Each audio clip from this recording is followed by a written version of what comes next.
ایک لڑکا شادی نہیں کر رہا تھا، اس کی ماں بولی کہ بیٹا اب ان ہاتھوں میں طاقت نہیں ہے، جھاڑو نہیں دے پاتی ہوں میں، کام نہیں کر پاتی، کھانا نہیں بنا پاتی، کپڑے نہیں دھو پاتی، تو بیاہ کر لے، بہو آئے گی گھر میں کام کرے گی، مجھے آرام ملے گا۔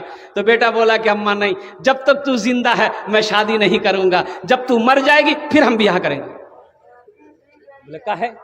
بولا اس لیے کہ بیوی آئے گی، جھگڑا ہوگا، ساس بہو میں جھگڑا ہوگا، یہ مجھے برداشت نہیں ہے کہ میری ماں سے کوئی جھگڑا کرے۔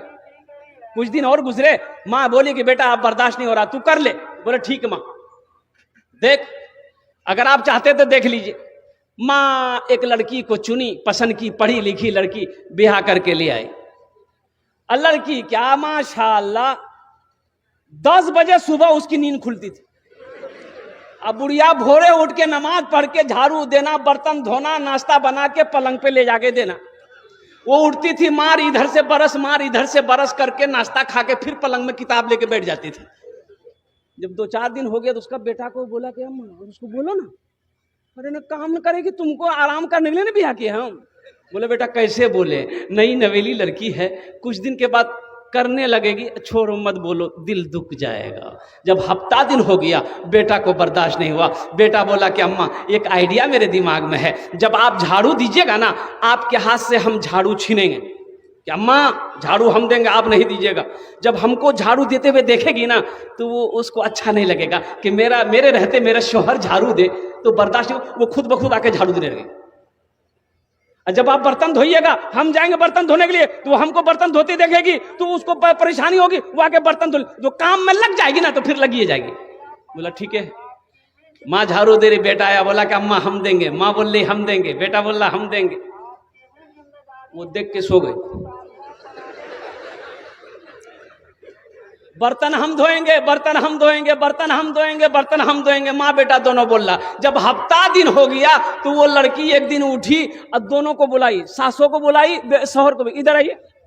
دونوں آیا، بولا یہ کیا جھمیلا روزانہ روزانہ کا لگا رکھے آپ؟ بولا نہیں جھاڑو برتن یہی سب کا ہے۔ تو بولے گا آپ لوگ باری بنا لیجئے، کون کس دن جھاڑو دے گا، کون کس دن برتن دھوئے گا۔ ایک جگہ جلسہ میں تقریر کر کے نیچے اترے، ایک نوجوان بولا کہ مولوی صاحب رکا۔ بولا بولو۔ بولا ابھی آپ تقریر کرے کہ ماں باپ کے قدموں کے نیچے جنت ہے۔ ہم نے کہا کہ ہاں، حضور کی حدیث ہے، اللہ کے نبی ارشاد فرماتے ہیں کہ ماں کے قدموں کے نیچے جنت ہے، باپ جنت کے دروازوں میں سے ایک بیچ کا دروازہ ہے۔ کون سا دروازہ ہے؟ ہاں، باپ جنت کے دروازوں میں سے ایک بیچ کا دروازہ ہے۔ تو نوجوان بولا کہ بات سمجھ میں آ گئی، ہمارا سوال یہ ہے، ٹھیک ہے ماں باپ کے قدموں کے نیچے جنت ہے، لیکن میرا پوچھنا یہ ہے کہ ساس سسر کے قدم کے نیچے کچھ ہے کہ نہیں ہے؟ کہا ہے، سمجھ گئے؟ ہم نے کہا کہ کہا ہے بیاہ کر ہے کہ بولے نہیں بھیلوچ گئے۔ ہم بولے بیٹا تمہارے پوچھنے کا انداز، اس کا سوال کا جواب میرے پاس ہے۔ بولا جلدی بتائیے۔ ہم بولے ساس سسر کے قدم کے نیچے بھی ہے۔ بولا کیا ہے جلدی بتائیے۔ ہم بولے تھپاچی گاڑی ہے، واشنگ مشین ہے، کولر ہے، پنکھا ہے، برتن ہے، ہڑیا ہے، لوٹا ہے، تھالی ہے، اور کیا ملے گا؟ ساس سسر کے قدم کے نیچے یہی نہیں ملے گا؟ نوجوانوں مانگ کر جہیز نہ لینا۔ اور سنو، علماء فرماتے ہیں کہ اگر وہ اپنی مرضی سے بھی دے پھر بھی نہ لو، پھر بھی نہ لو۔ لڑکی والا اگر اپنی مرضی سے دے پھر بھی نہ لو، انکار کر دو، نہیں مجھے نہیں چاہیے، مجھے نہیں چاہیے، مجھے تو سب میں آپ کی بیٹی چاہیے، ہمیں تو اپنی بیوی چاہیے، اور بہو، اور لڑکا کا باپ کہے ہمیں تو وہ بہو چاہیے کہ جس کا قدم میرے گھر پہ پڑ جائے تو اللہ اس کے قدم کی برکت سے میرے گھر کو جنت بنا دے۔ آج ہماری دعا قبول کیوں نہیں ہو رہی ہے؟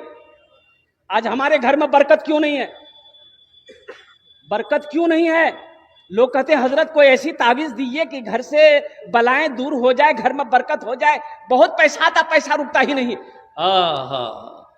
تم نے تو برکت والی کتاب کو پڑھنا چھوڑ دیا، عمل چھوڑ دیا برکتوں والا، تو گھر میں برکت آئے گی کہاں سے؟ گھر میں برکت ہوگی کہاں سے؟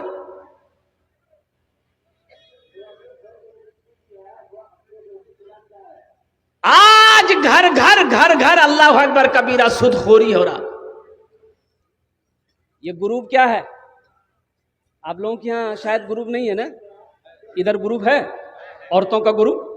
باپ، یہ ہماری ماں بہنیں بھی بہت یہ ہے. یہ تو گروپ میں اس میں کوئی مینیجر ہے، کوئی کیشیئر ہے، وہ سمجھتی ہے کہ ہم ایکسس بینک کا مینیجر ہے، مہینہ 10 ٹکا. یہ کیا ہے؟ ناجائز ہے، یہ سود خوری ہے، رشوت ہے، یہ سود خوری ہے. یہ سود کا عذاب ملے گا. ایک آدمی اپنے بھائی کا 4 بیگھہ زمین بیمانی کیا، 4 بیگھہ زمین بیمانی کیا چھوٹا بھائی کا. چھوٹے بھائی نے پنچیتی بٹھایا، مکھیا کو بلایا، سرپنچ کو بلایا کہ بھائی حساب کو پنچیتی کر دیجئے، انصاف کر دیجئے، یہ میرا بڑا بھائی 4 بیگھہ زمین میرا بیمانی کر لیا ہے. تو لوگوں نے سمجھایا، مکھیا صاحب نے سمجھایا، سرپنچ صاحب نے سمجھایا اس کے بڑے بھائی کو. ارے چھوٹا بھائی چھو دادا، بولے نہیں ہم سب کی بات کو مانتے ہیں لیکن زمین نہیں دیں گے. تو مانے کہاں سے؟ ارے مانا نہیں دیا، نہیں دیا. حج کا مہینہ آیا، حج کا سال آیا، حج کا مہینہ آیا، حج کا ارادہ کر لیا. 4 بیگھہ زمین بیمانی کیا، حج کا ارادہ کر لیا، سب پیسہ جمع کر دیا. جس دن نکلنا تھا گھر سے تو اب چلے گئے مدرسہ شمس العلوم، آئے کہ حضرت سے دعا کروا لیں، سفر پہ جا رہے ہیں، حضرت دعا کر دیں گے تو سفر آسان ہو جائے گا. تو حضرت کو اس کا سب واقعہ پتا تھا کہ پکا بیمان ہے، یہ 4 بیگھہ زمین بیمانی کر کے بیٹھا ہوا ہے. تو حضرت سے مصافحہ کیا تو حضرت نے پوچھا بیٹا کہاں جا رہا ہے؟ بولا اللہ آپ کو پتہ نہیں ہے، ہم حج میں جا رہے ہیں. بولا اچھا، پیچھے کا معاملہ سب صاف کر دیا. بولا کون معاملہ؟ ہم تو فٹ فاٹ ہیں. بولا اپنا بھائی کا جو 4 بیگھہ زمین بیمانی کیا ہے. بولا اللہ حضرت اسی کو تو معاف کرانے ہم حج کرنے جا رہے ہیں. ارے معاف ہوگا؟ ارے بولو نا معاف ہوگا. تو حضرت نے جواب دیا، اے نادان تو ایک حج کی بات کرتا ہے، ایک حج کی بات کرتا ہے، اگر ہزاروں حج بھی کر لے گا پھر بھی اللہ اس گناہ کو معاف نہیں کرے گا جب تک اپنے بھائی کی زمین کو واپس نہیں کر دے. آج ہماری دعائیں قبول نہیں ہوتی ہے، آج ہمارے گھر میں برکت نہیں ہے. قربان جاؤ نوجوانوں، برکت والی کتاب کو پڑھنا ہم نے چھوڑ دیا ہے، برکت والی کتاب کو سینے سے لگانا چھوڑ دیا ہے، برکت والی کتاب، رحمت والی کتاب کو اپنے آنکھوں سے لگانا ہم نے چھوڑ دیا ہے. یہ برکت والی کتاب. اور سنیے کیا کہنا ہے، اللہ کے نبی ارشاد فرماتے ہیں جس گھر میں سورہ واقعہ کی تلاوت ہو جائے اس گھر میں کبھی فاقہ ہو ہی نہیں سکتا. اس کی تلاوت ہو جائے، بولیے سورہ واقعہ.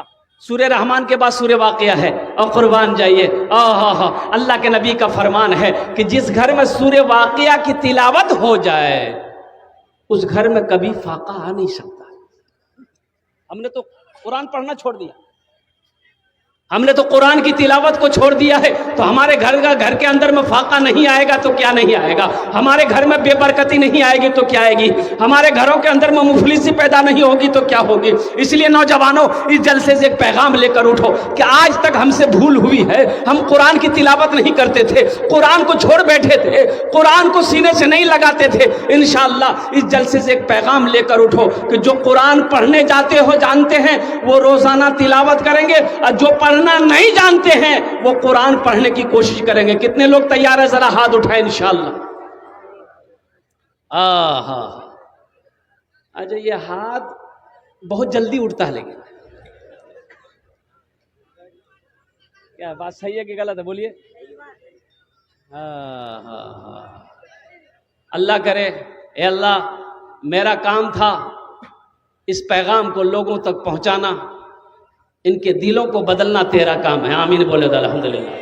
جتنے بھی نوجوانوں نے، بچوں نے وعدہ کیا ہے اللہ قرآن پڑھنے کا، جو پڑھے ہوئے نہیں ہیں اور جو پڑھے ہوئے ہیں وہ تلاوت سے، یا اللہ وہ غفلت برت رہے ہیں، یا اللہ اسے روزانہ قرآن کی تلاوت کرنے کی توفیق عطا فرما دے، اور ہماری ماں بہنوں کو بھی قرآن کی تلاوت کرنے کی توفیق عطا فرما دے. اے اللہ سود، رشوت، سود خوری، حرام غذا سے ہم سب کی حفاظت عطا فرما دے.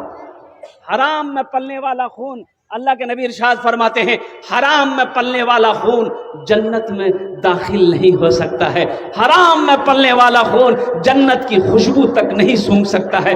اس لیے یہ گروپ، یہ ہماری ماں بہنیں جو گروپ آپ چلا رہے ہیں، جو بندھن بینک آپ چلا رہے ہیں، جو آپ لوگوں سے، لڑکی والوں سے مانگ کر جہیز لے رہے ہیں، یہ حرام ہے۔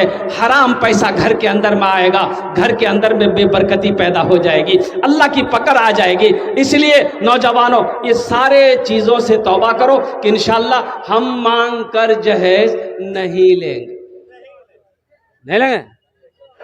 ہاں اے نوجوانوں، اس لڑکی سے نکاح کرو، اس لڑکی سے شادی کرو کہ جس لڑکی کا قدم گھر میں پڑ جائے تو اللہ اس گھر کو جنت بنا دے۔ آؤ قرآن کی عظمت کو سنو، اس لیے کہ وقت کی قلت ہے، علماء کرام کی لمبی فہرست ہے۔ مفتی سعد النجیب صاحب دامت برکاتہم تشریف فرما ہے، جن کی تقریر آپ کو سننی ہے، اور ناظم جلسہ جناب حضرت علامہ مولانا قاری نیاز صاحب دامت برکاتہم، ان کی نظامت کا تو پوچھئے ہی مت۔ وقت تو حضرت نے دیا نہیں ہے، لیکن میں ان کا وقت جانتا ہوں الحمدللہ۔ ہاں اچھا، انشاءاللہ بعد میں سب تقریر اب یہ سنا دیں گے تو چندہ کب لیں گے ہم؟ پہلے چندہ کر لیں پھر سنائیں گے۔ بیٹھ جا بیٹا، بیٹھ جا۔ عظمت قرآن کیا ہے، قرآن کیا ہے، اور قربان جائی۔ حضرت معاذ بن جبل رضی اللہ تعالیٰ عنہ بڑے جلیل قدر صحابی ہیں، اللہ کے نبی یمن بھیج رہے ہیں گورنر بنا کر، حاکم بنا کر۔ او معاذ اونٹ پر سوار ہو جا، اللہ کے نبی تشریف فرما ہے، حضرت معاذ نے اونٹ کو اشارہ کیا بیٹھ جا، اونٹ بیٹھا ہے، حضرت معاذ اونٹ پر سوار ہو گئے، اونٹ کھڑا ہوا چلنا شروع کیا، اللہ کے نبی نے اونٹ کے مہار کو پکڑا، آگے آگے اللہ کے نبی جا رہے ہیں، اونٹ بھی پیچھے پیچھے جا رہا ہے، اس اونٹ پر اللہ کے رسول جناب محمد رسول اللہ صلی اللہ علیہ وسلم کا صحابی حضرت معاذ بیٹھے، تو حضرت معاذ لرز گئے، کہتے ہیں یا رسول اللہ میرے ماں باپ آپ پر قربان، یا حبیب اللہ یہ بے ادبی ہے، آپ میرے آقا ہیں، آپ کا میں غلام ہوں، میں اونٹ پر سوار ہوں، آپ پیدل چلیں یہ برداشت نہیں ہوگا۔ تو اللہ کے نبی نے ارشاد فرمایا اے معاذ بیٹھا رہا، سبحان اللہ بولے تھا ماشاءاللہ، اے معاذ بیٹھا رہا، میں تمہاری عزت نہیں کر رہا ہوں،